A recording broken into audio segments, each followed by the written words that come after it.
நாம் பேருந்து பயணம் மட்டுமே இலவசமாக கொடுக்கவில்லை. மாதம் மாதம் 1000 ரூபாய் கொடுப்பது பெண்களுக்கு உதவி செய்கின்ற திட்டம்தான்.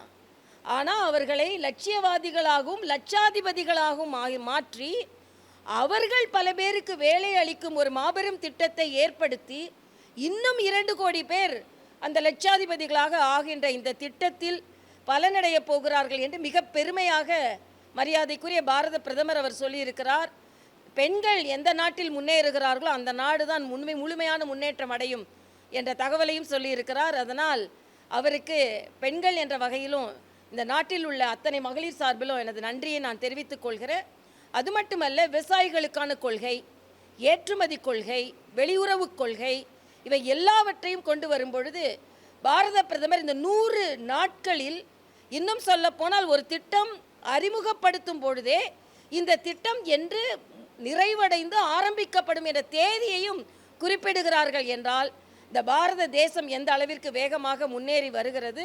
மருத்துவர் என்ற முறையில் நான் மகிழ்ச்சி அடைவது 75,000 மருத்துவ இடங்கள் அதிகரிக்கப்பட்டிருக்கிறது. இது ஒரு மிகப்பெரிய மருத்துவ புரட்சி.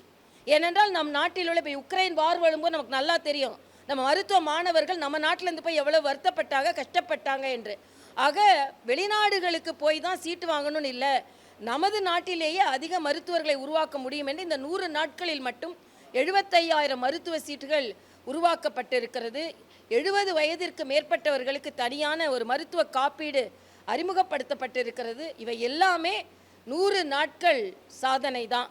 ஆக ஒரு சினிமா படம் 100 நாட்கள் ஓடிவிட்டால், இப்போல்லாம் சினிமா படம் 100 நாட்கள் ஓடுறதில்லை, 2 நாட்கள் முழுமையாக ஓடிவிட்டது, 3வது நாள் 1 வாரம் முழுமையாக ஓடிவிட்டது அப்படின்ற விளம்பரம் செய்ய வேண்டிய நேரத்தில் அவங்களையே ஹீரோ என்று கொண்டாடுகின்ற நேரத்தில் 100 நாட்கள் 1 நிமிடம் கூட இடைவெளி விடாமல் நம் நாட்டிலும் சரி உக்ரைன் போன்ற நாடுகளுக்கும் சென்று நமது நாட்டின் பெருமையை உயர்த்தி பிடித்திருக்கும் நமது பாரத தேசத்தின் ஹீரோ மரியாதைக்குரிய நரேந்திர மோடி அவர்களுக்கு நமது பாராட்டை நாம் தெரிவித்தே ஆக வேண்டும்.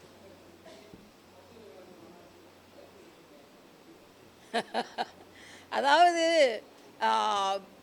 திருமாவளவன் அவர்கள் சிறுத்தையாக ஆரம்பித்து கடைசியில் சிரித்து போயிருக்கிறார், அவ்வளவுதான்.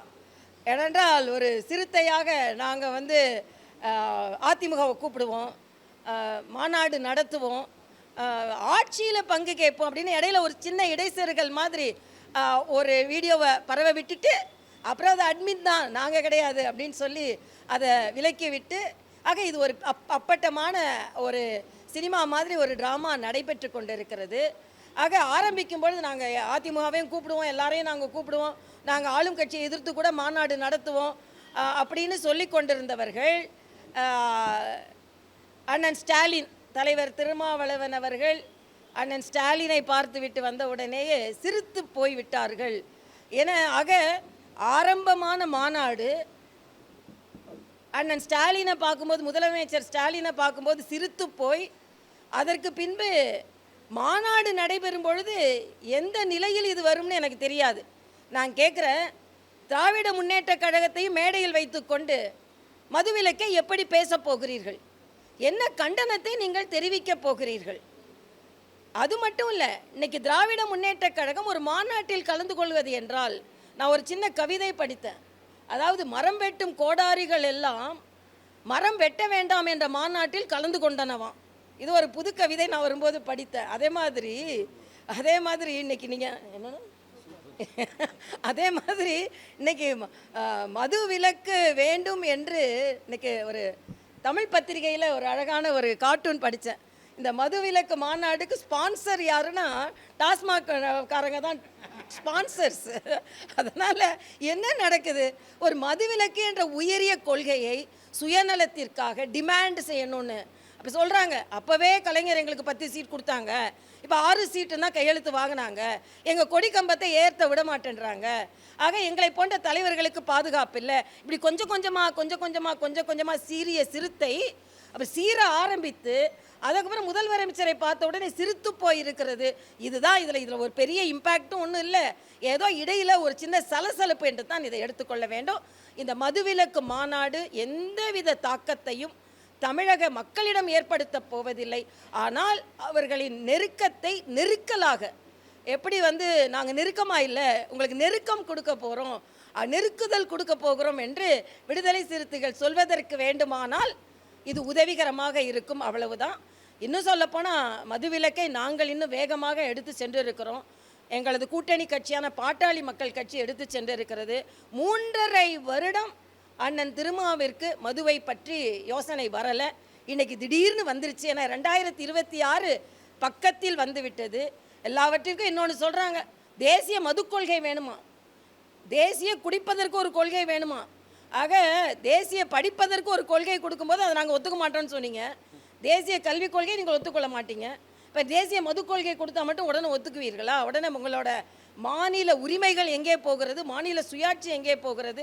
ஆக சும்மா அந்த பந்தை அப்படி தூக்கி போட்டு பார்ப்போம் மத்திய அரசில் எப்போ மாதிரி அப்படின்ற ஒரு நாடகம் தான் நடந்து கொண்டு இருக்கிறது. ஆக மதுவிலக்கு என்ற உயரிய கொள்கையை அப்பட்டமாக ஒரு நாடகமாக்கி கொண்டு இருக்கிறார்கள் என்பதை எங்களது கருத்து.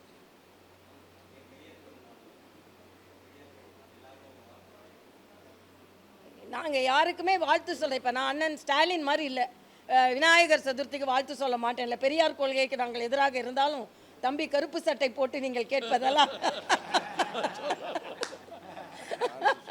நாங்கள் காவி கொடியை ஏந்துபவர்கள் வாழ்த்து சொல்வதில் தவறில்லை. அதனால் கருப்பு சட்டை போட்டிருப்பவர்கள் அவர்களுக்கும் காவிகளின் வாழ்த்துக்கள்னு சொல்கிறேன், ஒன்றும் பிரச்சனை இல்லை. பாதகம் செய்பவரை கண்டால் நாம் பயங்கொள்ளலாகாது பாப்பா, மோதி மிதித்து விடு பாப்பா, அவர் முகத்தில் உமிழ்ந்து விடு பாப்பா. அண்மை செய்திகளை உடனுக்குடன் தெரிந்து கொள்ள இணைந்திருங்கள் இயம்நாடு தொலைக்காட்சியுடன்.